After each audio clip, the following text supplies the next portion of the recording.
There's a dance that the people do. I don't know how it started. All I know that when the beat brings a feel, it's hard to get by.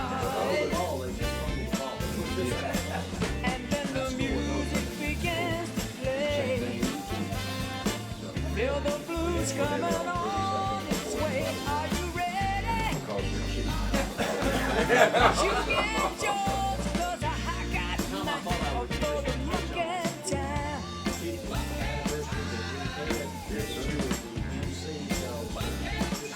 Do the monkey, yeah.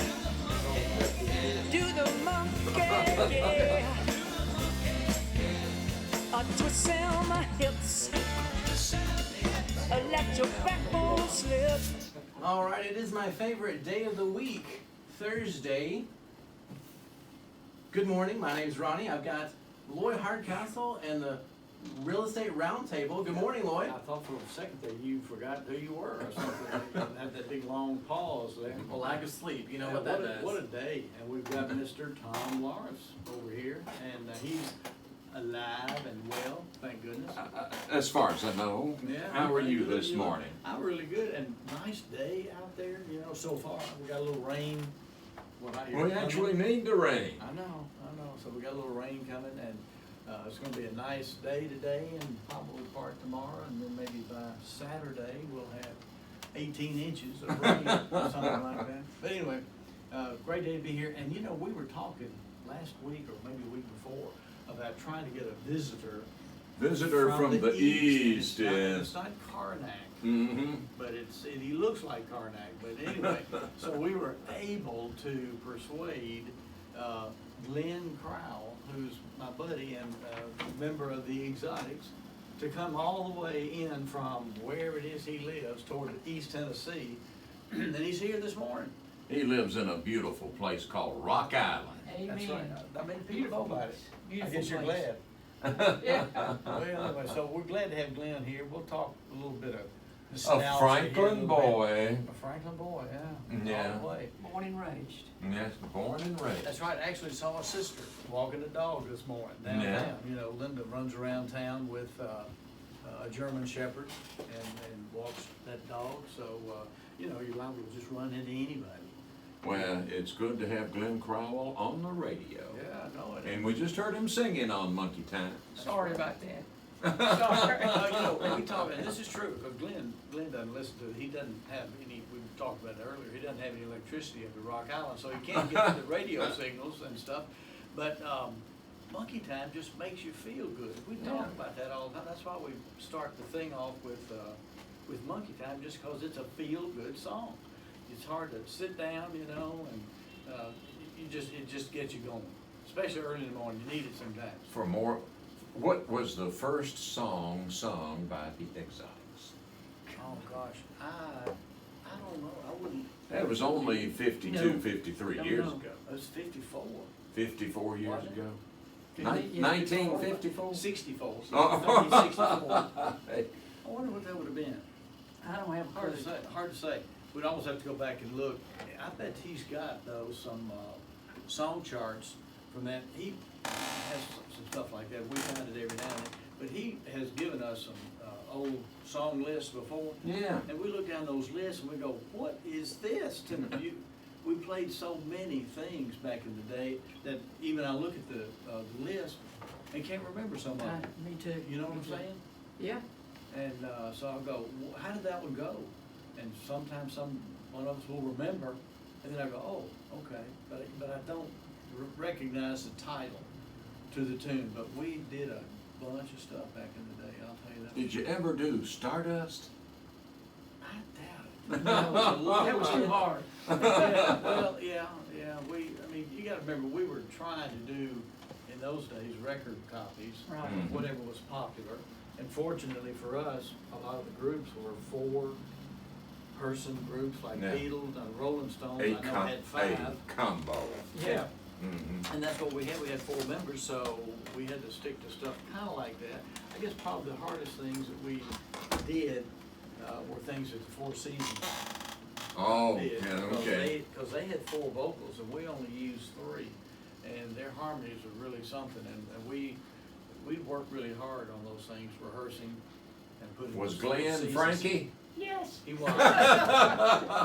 He was, but you remember when we rehearsed, they were hard. The Yeah. 4 Seasons tunes Yeah. were hard to do, but we really fell in love with the 4 Seasons because we went to a concert at Belmont. They were gonna use our PA system if their PA didn't arrive, so we had our PA over there. We had a new PA we had just bought. It was one of the best in Nashville at the time, and so we had to go over and set it up. So that's how we met them. Well, we got a chance to stand right beside the stage and meet the Seasons, you know, when they were coming and going, and just mesmerized by these guys. You know, if they're singing live and just doing a phenomenal job. And Glenn just went wild over those tunes. So he came up with this list. We got to do this one, this one, this one. How are we going to do those things? But we managed to do it, and very unusual for groups like ours back in the day, doing things like by the 4 Seasons. But they were obviously very popular. It's just that people couldn't do their stuff very easily. So we managed to pull it off, thanks to Glenn's insistence. And Jeff Cook, we got to sort of talk about Jeff Cook. You know, Jeff's been in there since the beginning, and Billy. with his vocals, of course. Billy starting the group along with Glenn. But without Jeff's ear and vocal, it would have been impossible to do those things. And Jeff was a sax player, see, and played in a section in the high school band. So when you play in a section, you hear all sorts of harmonizing notes. Yeah. And so not only could he play those things, but he could sing them. So, and even when we do stuff today, remember so-and-so, and then we'll start it. I can see Jeff listening, and then he'll put in the part. He just knows what part to throw in. You don't have to tell him what to do. He just knows what part to put in there. So that was very important back in the day when we got started with all that stuff. Well, have you told Glenn about how the program works here? He knows it's loosey-goosey, if that's what you mean. There is no script. The only thing that I have scripted is birthdays. Do you have any birthdays this morning? We I got think you've got 1 or 2. Yeah, Carissa Reynolds. That's it. Okay, well. Oh, I'm sorry. It is Thursday. I'm sorry. Carissa is Friday. Uh-oh. Hudson Alexander's Oh, my goodness. birthday Well, is happy today. birthday, Hudson. Happy birthday, Yeah, Hudson. yeah. Who helped start this Yeah, program. absolutely. John Beard, Dilly Hodge, one of those classic Franklin names, Cecilia Fisher, Cheryl Burnside, and Caitlin Lowe, a local country music artist. Happy birthday, Wow. Caitlin. You know, I have 2 or 3 here, as you know. Juan Perón. Now, Juan was the guy that, when his wife, Evita, died. Eva. Eva. Yeah. What, Mhm. Evita? Oh, Evita was the movie. Yeah. That's okay, that's right. Eva. He had her, whatever he did, embalmed or whatever, and he even would have her sitting at the dinner table. Yeah. You've read that, right? Yes, he Are you loves her. serious? No, I'm serious. Yeah, I read it in an article in the newspaper years ago. I think he remarried, but he would have her sitting at the dinner table, and she'd been dead for years or something. It was the weirdest thing. What's that art called? They do it with animals. Uh, Taxidermy. Taxidermy. Yeah. I guess so. I mean, it's just unbelievable. And they didn't bury her forever. And I think eventually they moved her or buried her in Europe or something to keep from the public getting her body or something. Then she was exhumed and brought back to Argentina. I think it's a crazy story. But anyway, today's his birthday, as if we needed anything weirder to talk about. All right. Paul Hogan. You know that guy? Yes, you Yeah, mate. Yep, that's Crocodile Dundee was born on this day in 1939, and Jesse Jackson was born on this day in 1941. Keep hope alive. That's right. Chevy Chase. Today is Chevy's birthday. He was born in 1943. And Made a living out of falling down. Isn't that the truth? And I think it shows. Now, if you see him on Yeah. TV, he bless his heart. And then Sigourney Weaver, an interesting, pretty lady, born in Oh. 1949. The So she's only, 71 today. the only person to ever make me jump out of a theater seat. I know Yes. what movie, Alien. Alien, Yeah. yes. And that thing is still showing, I see it Yeah. on the TV every now and then. Well, I don't watch it, but I mean, I'm scrolling through, I see it. Want to mention this guy. This is a date in history. 1918 was the day that Alvin York killed 25 Germans and captured 132 by himself. Yeah. Now that's a remarkable feat when you think about it. And I've seen the movie, but of course the movie can't, go into all that detail. But my goodness, what a deal that was. Country boy did well. And then Ozzie and Harriet started on this day on radio Yeah. in 1944, and that was unusual. Chuck Berry received a star on the Hollywood Walk of Fame on this day in 1987, and then one of the most talented women I have ever seen, Liza Minnelli, Yep. performed at the White House on this day in 2001, and she is one amazing performer. I don't think she's performing anymore, but brother, I've seen her live, and it's just unbelievable. That's She, the talent she that got woman those has. genes naturally. Oh my goodness, no kidding. Anyway, moving along, we're going to talk a little bit about Glenn No. and the band. I mean, it was such a run, and it still is. We had some things that we were doing this year that got canceled Because of COVID, yeah. because of COVID, yeah. And some of those venues haven't opened back up. Buckets was one of them, and for music that is. And there's another one in the Cool Springs. Whiskey room. Yeah, at Is that what they call at the bowl. What's Yeah, that thing? King's out there? Bowl? King's Bowl. King's Yeah, Bowl. thank you. Did you ever play Tin Roof? No, but you know what? There's an interesting article in the paper today Yeah. about Tin Roof. And Yeah. they take their license away because of all the Tin Leaf too. Tin Roof Yeah. too. That's right, Glenn. Not Tin Roof in Nashville, Tin Right. Roof in Cool Yeah, Springs. Yeah. the police have been called, the article said 162 times, and it's always, a brawl, fight, all kinds of assaults, and they're thinking about just taking their license away. Well, and they're blaming it on the mayor of Nashville Yes. because they've shut down in Nashville. Oh, so they have to They're come coming out out here. Oh, my goodness. Well, anyway, well, whatever. But our big band, the Establishment, had played at the Tin Roof in Nashville a couple of times when Billy was running the Establishment. We played over there a couple of times. So interesting. And you mentioned Billy a minute ago. We certainly have to talk a little bit about Billy, because we have some great funny stories. Billy that we Adair. won't go into, but Billy Adair, another Franklin guy. Billy started the band along with Glenn. An Adams Street boy. Yeah. And you were close by. Yeah. And I was too. I was on Adams. But anyway, lucky to start. Yeah, Billy and I were best friends Yeah. since babies just about. Billy was so smart. Not just musically, just everything. Yeah. He was the only guy that would never go to school and make straight A's. Just amazing. It was fascinating, and you're right. And Billy also had the concept of chords, Right. and how to put things together. Because if we were, learning a tune or something, and Glenn or somebody would say, "Well, it's this," and he'd be, "No, wait a minute, no man, wait a minute," and he'd be doing something that said, "Oh, here it is," and he wasn't Oh. reading music; he was just By figuring ear. it out, Yeah. in his head, and then it's so coming out Billy's with that kind of the sort one that got me going, playing music. I can remember it right now, sitting in my mother and father's house on Franklin Road, right past the factory.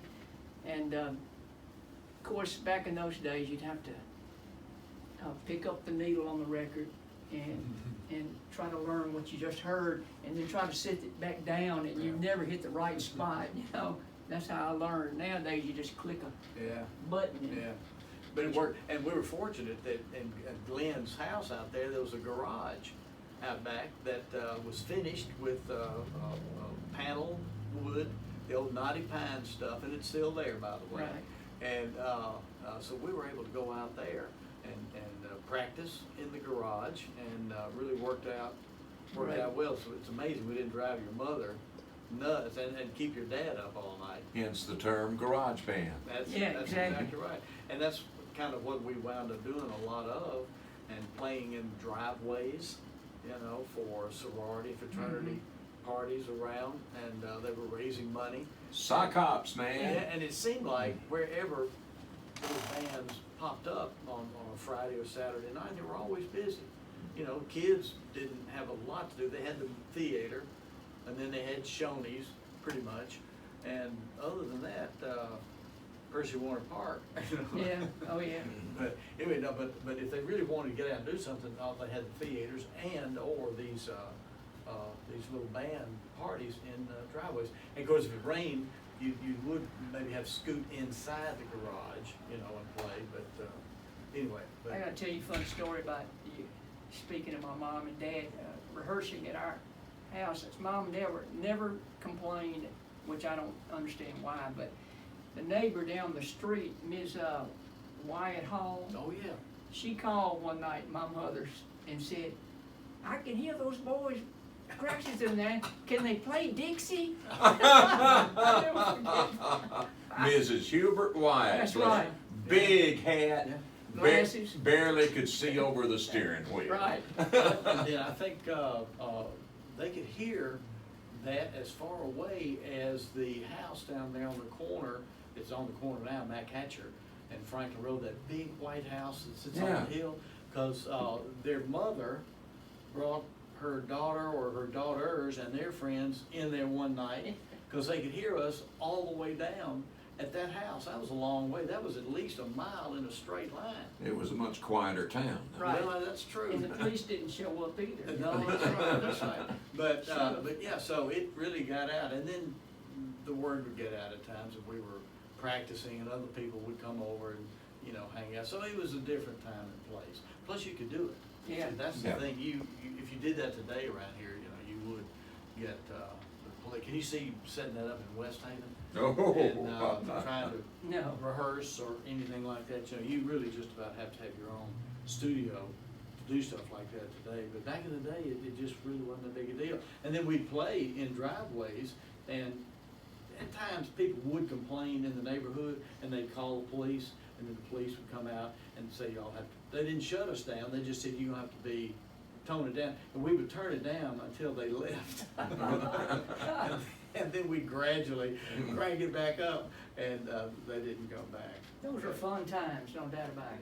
Oh, it was great, it was great. If times that you just won't see repeated, I don't guess, No. ever again, around here anyway. There's just too many people that get upset doing that sort of thing, see, so. I always said they kept us playing kept us out of trouble. Well, it did, It did. and that's something that, for me particularly, and you, the whole group, you couldn't really afford to drink Right. and whatever was going on, because it was serious business for us. We took it seriously, and we started out really wanting to beat and be better than the Charades at that time. Right. And the Charades were kind of the best band in Nashville.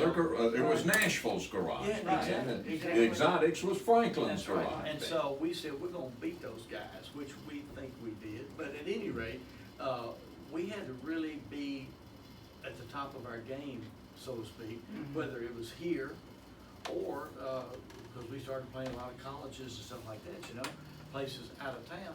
And you couldn't show up late. You couldn't have a flat tire as an excuse. You couldn't have snow as an excuse. You had to be there. So if you were kind of under the weather, so to speak, due to a big Bud Light or something, you just were in trouble. So you just couldn't do that. The Yorks say hi, Glenn. Who does? The Yorks. Hello. And today is Stacy York Ansie's birthday. Oh, that's All right. right. Thank you. But anyway, so yeah, Glenn's exactly right. We really had to stay straight and going from one job to the other, and a lot of times, gosh, we had a couple of things where we'd play early, like from 8 to 12, and then we'd have a breakfast for a graduating class somewhere. Then we're having a breakfast at 1 o'clock or 1:30 somewhere, like at a hotel, motel, whatever. and we have to pack up and go set up there and play till maybe 3 or 4 o'clock in the morning. So that was tough, but we were young. And my mother and father never questioned me, which was really amazing. They never let us do anything we wanted to, really. And They trusted I us. can say the same thing, and Billy too. I mean, but we all knew each other, I think, which really helped. And the parents knew each other. And yeah, if we said we were going to, Memphis or Jackson or UT or Nashville or whatever, that's where we were going, or Swanee. We won't get into that, but, Yeah. but wherever, and we just did, and we popped back up. But what I didn't know, and I think I told Glenn this, what I didn't realize, when we go out of town,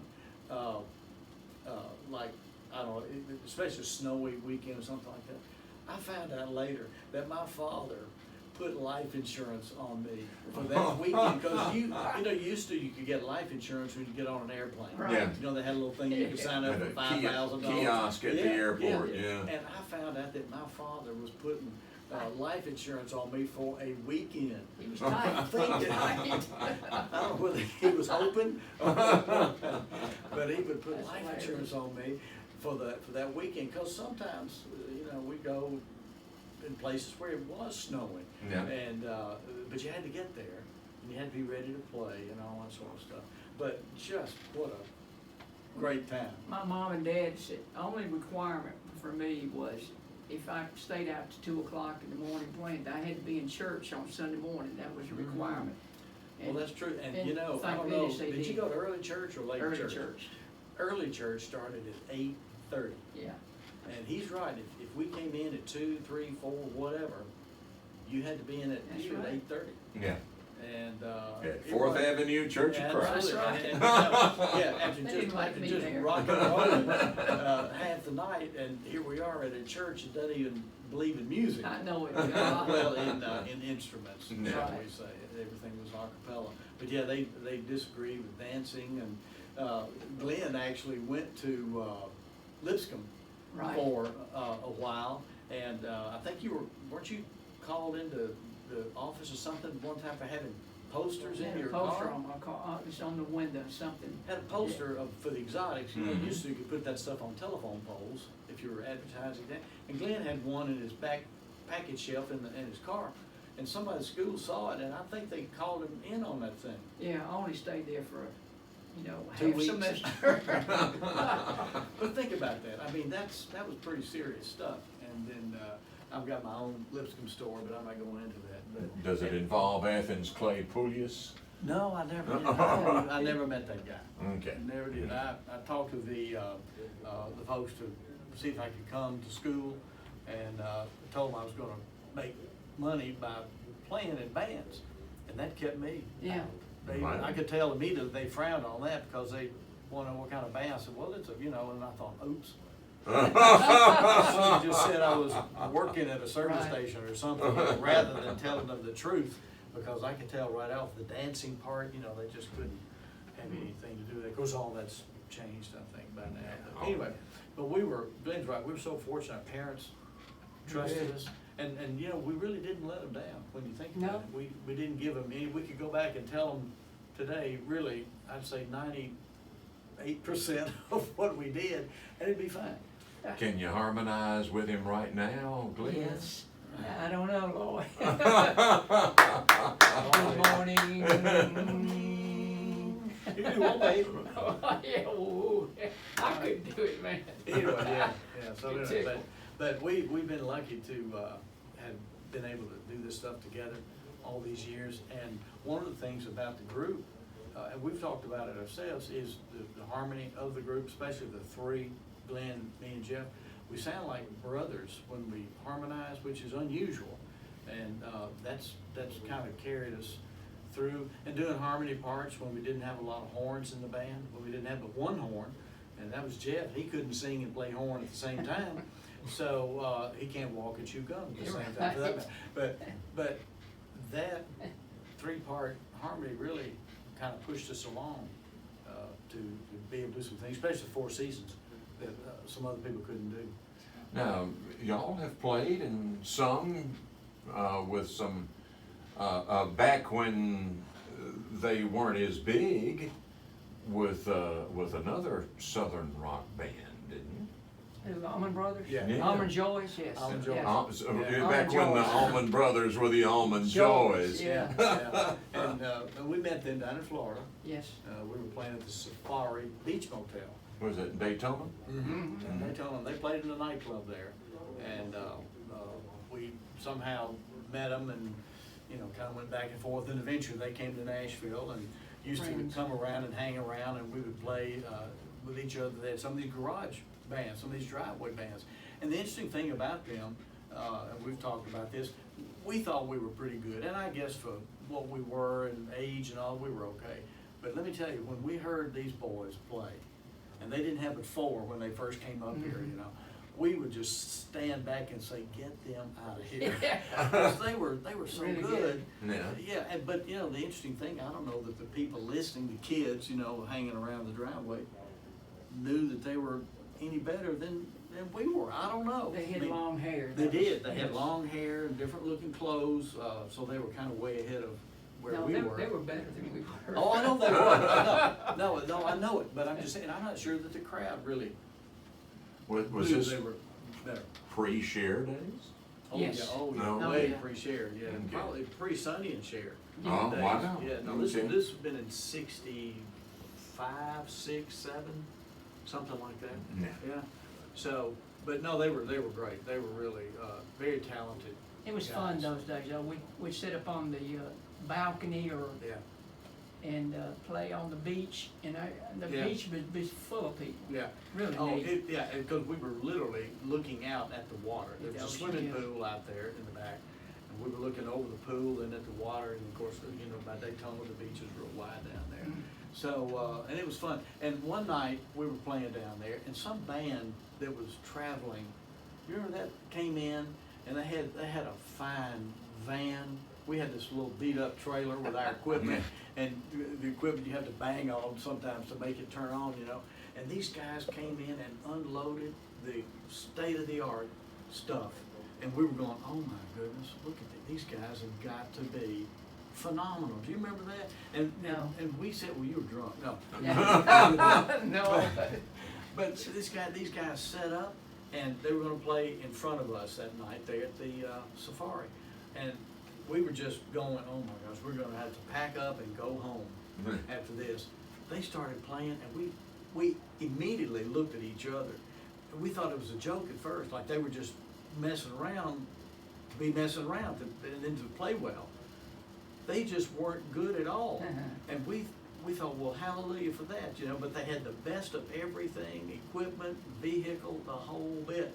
And finally they played whatever they were playing and then packed up and left, and we were really relieved. Made They you were look not good, at huh? all, they did. And swinging medallions were down on the pier. That's right, that's right, swinging medallions, double shot. Yeah. Which, Oh, man. We, They're probably still playing that, aren't they? you know, it's all of that, just one claim to fame, but at least you remember it. Yeah. Everybody kind of knows double shot, and Mhm. naturally, we do that, but yeah, you're right, they were down the pier. But anyway, the whole thing's been great fun, and Glenn is just, you know, a great friend, and we did grow up together, and we've worked together for all these years. When you think about the band being together for 55 years, 55, Never had a fight, 6. never got mad at No, each other No, about anything. it's really weird too, because a lot of groups, I'm reading a book about the Beatles, and of course, you know, if anybody should have enjoyed their success, it would have been the Beatles. But they couldn't. They couldn't, that's right. But here, we've been together all these years, and the biggest tragedy has been the death of Billy Adair. Yeah. Mhm. But, I mean, we still get together, we eat together, we have fun together, and when we play, it's just great fun. Mhm. Just great fun, so, anyway. But I wanna say that, I appreciate Glenn coming all the way down from Rock Island, wherever that is, that's somewhere over in East Tennessee, to be here this morning. That's a It's- journey to be here at 7:30. It's at least 2 hours from here, isn't it? About an hour and 45. Hour and 45. Yeah, yeah. But it's beautiful. And Have I you would been there? imagine, oh yes. Okay, it is. I love Center Hill. Okay, it's beautiful. In fact, if a certain realtor would find me a home on Center Hill, Oh, he could do it. Speaking of real estate now, we're not even gonna bring up real estate. It's just been great to have Glenn here, and I wish we had another, you know, hour or two I've to been talk about asked stuff. to ask you a question.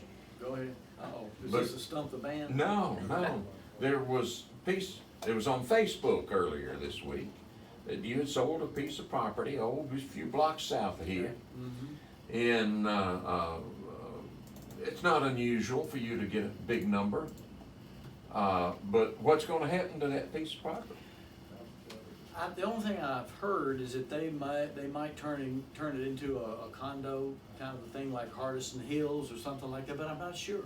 I'm just really not sure, but nothing's gonna happen for months, because even the new owner, if they started today trying to put something together, it would take months to go through the city to get approvals and all that. It could take up to a year before you'd ever see any dirt move up there. So at the moment, nothing, and the owner may change his mind 2 or 3 times. He can do that, so he just might.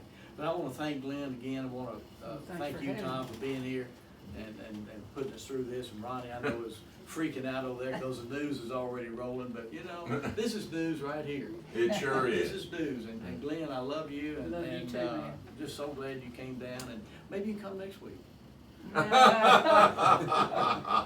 Pick me up in a helicopter. Anyway, thanks, Tom, and thanks, Ronnie. Thanks, Tom. Thanks, everybody, for listening. News is next from WAKM, Franklin, Tennessee. Oh, Lord. Yeah, we didn't Aren't even you get sick to of Will that shit? Plunge. I had some stuff, some of these things that we did, but anyway, we'll have to cover that next time. Who did you work with at Will?